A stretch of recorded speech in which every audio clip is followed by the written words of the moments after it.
Interviews, news, and views. You're listening to State of the Nation with Timothy Shea and Brian McLean on today's News Talk, TNT.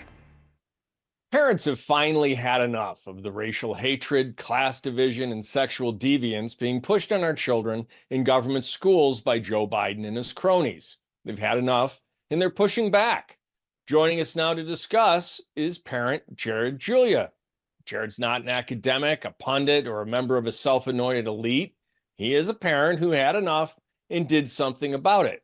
And that something is his graphic novel geared toward teens and young adults entitled The Red Offenders, Critical Feather Theory. It's available on Amazon, and Jared is available right here, right now. Welcome to the State of the Nation.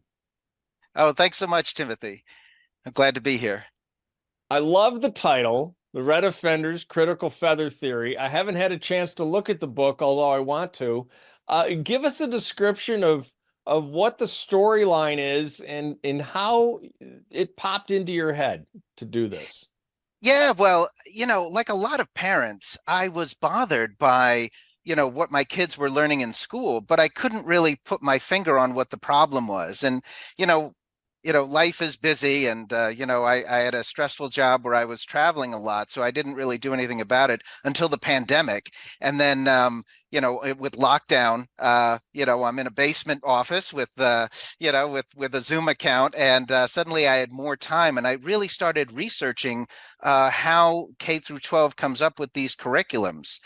And that's when I decided to write this book, because a lot of academics have already written about this subject, but they've done so in a scholarly way. And I wanted it to be approachable. I wanted it to be accessible to parents and to teenagers. So I decided to go the graphic novel route. So instead of people, there's a lot of birds, and there's a little teacher bird, and she teaches her students that if they have blue feathers, they're an oppressor, and if they have green feathers, they're automatically a victim. And so she teaches critical feather theory. And of course, in the book, they tell the parents that they're not actually teaching that's only taught at the in law school and things like that. So I try to take a humorous approach to a subject that I realize is pretty depressing to a lot of parents. So. And have you discovered that young people react to it in a way it's so simple. It's brilliant in its simplicity, because I think one of the things that we fight in this regard with this ideology is the emotional mindset, the worldview that emotions are most important, that truth is right, your own and can be different from everyone else. And we anthropomorphize everything except people now, right? We're willing to, Right. throw people off cliffs to save the planet. Right. But when you anthropomorphize it into a bird realm and you're just talking about colors of feathers, like, what's the response like from young people? Is it awakening them? Yeah, it is. And I'm really surprised, because the book sold a lot better than I had expected. There's a lot of parents' rights groups and a lot of individual parents that have just taken upon themselves to use their social media account to get the word out. But I think that what I found, what really surprised me, is how many people on the left really like the book and are very much anti-woke. And it kind of makes sense, because you've got people like Bill Maher and Anna Kasparian. I'm probably butchering her last name, but these are people that are clearly on the left, and yet they're clearly not woke. And what I'm finding is that there's a lot of parents that are not on board with this indoctrination. And so I think the biggest mistake that we make is to think that it's a left versus right argument.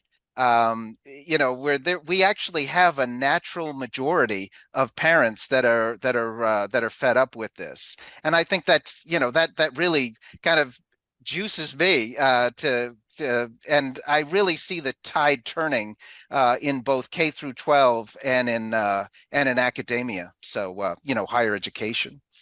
So Yeah, because here's the thing. They might not realize that their vote is the reason this is all happening. Right. The fact that they vote for Democrats and what they're seeing in their children's schools, they might not have made the connection. But one thing is certain: no parent, regardless of political ideology, wants their child to be the one experimented on. One of the main phenomena we've seen with Democrat politics over the last 50 years is the NIMBY phenomenon, not in my backyard. They want a treatment center, but they don't want it in their neighborhood. They want affordable housing, but they don't want it down the street. But here, it's not NIMBY, but it's the same thing. It's not with my child. Do it with other children, but not with my children. And if parents all over the country are saying not with my child, then it gets done nowhere, which is a good thing. Yeah, because when this was just all about the public school system in Berkeley, for instance, it really wasn't a big deal. And I think it was Seattle and then later the San Diego public school system that started teaching critical race theory in math class instead of math. And because why would you need to teach kids that 2 and 2 is 4? So you're teaching them oppression. But now school systems in Oklahoma, school systems in my state of Maine are starting to teach this stuff. And that was what really got me involved, because I'm not really the activist type. I'm really not the type that should ever get involved in anything like this. But, when my kids in a small town in Maine started being taught this stuff, that's when I started doing what I'm doing. And what did you like? Were you familiar with CRT, or how did your journey begin? Because I think a lot of people, they don't really a lot of people think about it like, oh, well, this is just about being nice to other people that are different, and I'm not really opposed to that. But then you start peeling the layers back and looking at what led up to modern. It's not even that modern. It's actually rehashed of old things, critical race theory. But what kind of what really shook you as you kind of looked at the origins of this? Well, I had a teacher that was teaching writing, and she was teaching my son that we're the most oppressive society, and that we've done all these terrible things to women. And I confronted her at a parent-teacher conference, and I said, look, Arab countries didn't even allow women to sit in the front seat or drive a car, and yet we've had, heads of state that are women in the West. And she said, oh, you're right, and she didn't argue with me. But then I found out through a neighbor that the very next year she was teaching the same thing to the next group of kids. So that's when I realized you really can't fight this as an individual parent. You really need to get involved in some of these organizations like Moms for Liberty and Courage is a Habit. You really need to get there's strength in numbers, because honestly, there's really no way to fight it as an individual parent. But as I started to research the origins, I found that a lot of this is based on postmodernism. Most of these woke academics, they cite Michel Foucault more than any other philosopher, and he's basically an unrepentant Marxist. And so while I'm peeling back all of these layers of the onion, so to speak, and I'm finding all this disturbing stuff. And one of the things that I found was that he had a close relationship with Martin Heidegger. And they were they exchanged notes, and they actually took each other's theories, and there's a lot of overlap. Well, the problem there is Martin Heidegger was appointed the president of Freiburg University in Germany by Adolf Hitler. He was a top Nazi during World War II, and he was actually afraid that he would be executed at the Nuremberg trials after World War II. So here are some of the people that helped create the stew that we know of as woke. It's really a combination of both Marxism and Nazism, and it's very, very disturbing what they're trying to do. And like you were saying before, Brian, is that it's not about just being nice to people or getting rid of racism. That's not really the agenda. The agenda is to tear down society. And so that's why we hear about, it doesn't matter what a bunch of dead white men have written before or said before. And this actually comes from Heidegger's writings. That comes directly, whether people realize it or not, they're actually quoting someone who was a full-fledged card-carrying Nazi. I know we throw the term Nazi around as more of an insult, but this guy was legitimately a Nazi and was very proud of his Nazi party affiliation. Well, and I would argue that our current regime loves the Nazis. I mean, Joe gave a speech out in front of Independence Hall in Philadelphia last year that was worthy of Lena Wertmeiler. She would have lit up the Independence Hall in red and put Marines in front of the building just Right. like Joe's people did. And you're absolutely right. What we're seeing today, what woke is, it's the fruit from the tree that was tended in the 60s and planted from seeds back in the 1930s.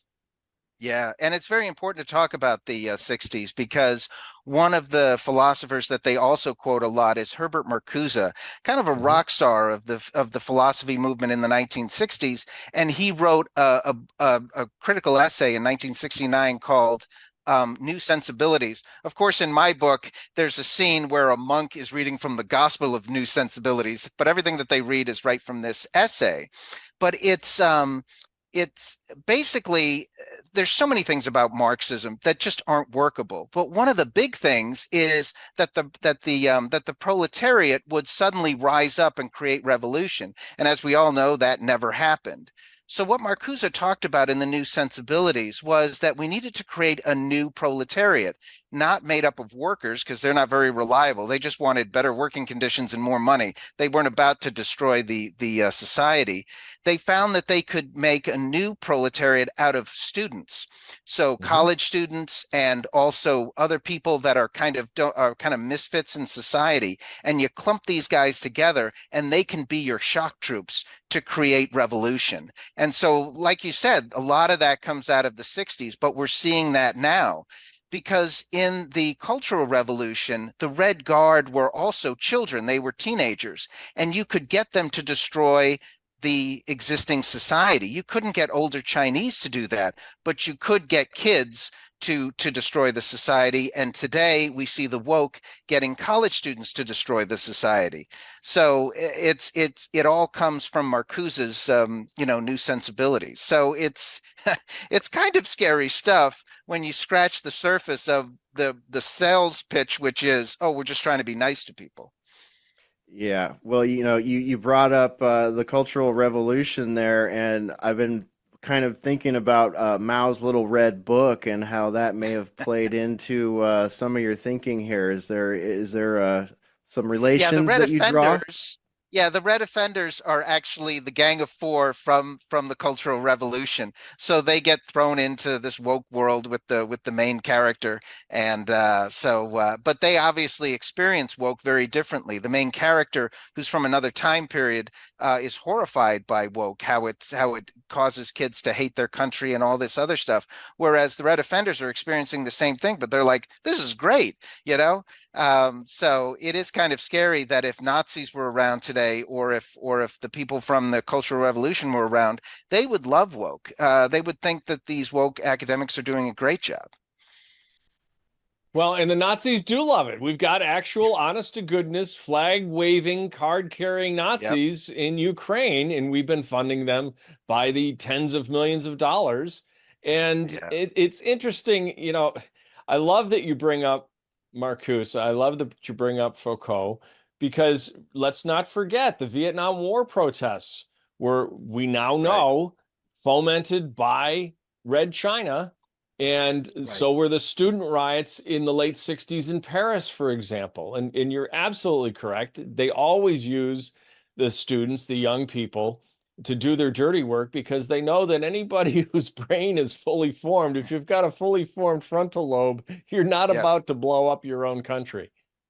Yeah, and people think of the Nazi movement as a bunch of tough guys just beating up some Jewish shopkeepers, but actually that came out of a student movement out of Munich. It were Yeah. students that were the initial shock troops for that movement as well. So that's where all of these come from. And then, of course, today in Harvard, you've got these Jewish people that have pictures of their loved ones who have been kidnapped by Hamas, and these Harvard students gleefully tearing down the pictures. I mean, it's just so nauseating. I never thought when I read this disturbing stuff in during the pandemic, I really didn't think that I would ever see some of this stuff in here, but we're seeing it, and we're seeing it in our elite universities, and it's just very nauseating. It's tough to shock me, but I got to tell you, I'm shocked, you know. Yeah. Right. Well, it's like every time we have a big, sociological event, be it driven by propaganda or events or, some combination thereof, We see, ever since Trump arrived on the scene, basically, we see college age shock groups coming out in the form of Antifa, in the form of BLM, now in the form of pro-Palestinian, or what some are calling pro-Hamas rioters. And every time it's like there's money behind them, there's NGOs behind them. Much like World War II, we're seeing indications that some of these groups are being funded by both sides, or the side that they claim to be against. So, I mean, it's a dangerous situation. We've got about a minute left, so I'm going to hand it to you to make sure that people know where to get your book, where your website is, and any final thoughts. Okay, yeah, great. I mean, it's on Amazon, or you could just Google Critical Feather Theory, and you'll find the book that way. I'm at www.jaredjulia.com, and in my website is a lot of the research materials that I use to come up with the material of the book. And in May, I've got the sequel where the main characters go to Byrd College, which is symbolic of all higher education, and the motto of the college is Victimus Maximus. So that's the name of that book that'll be coming out. So so I'm really pleased with the with the response to the book, and I'm just I'm glad you invited me on your show today. So this is great. Thank you. Well, we're very excited that you joined us, Jared, and we do want to recommend that you get out there and get a copy of the book, The Red Offenders, Critical Feather Theory. Maybe get multiple, give them out as gifts. This is a really good one here. Really good conversation starter. Great for the youth, great for the family, great for everybody. Also, at Jared Julia on YouTube.com, I recommend you get over to Jared's YouTube channel. He's even got tips over there about how to deal with your woke relatives at the dinner table on holidays. So get on over there for that. Thanks, Jared. You have a great one. We'll see you next time here on State of the Nation at today's News Talk TNT.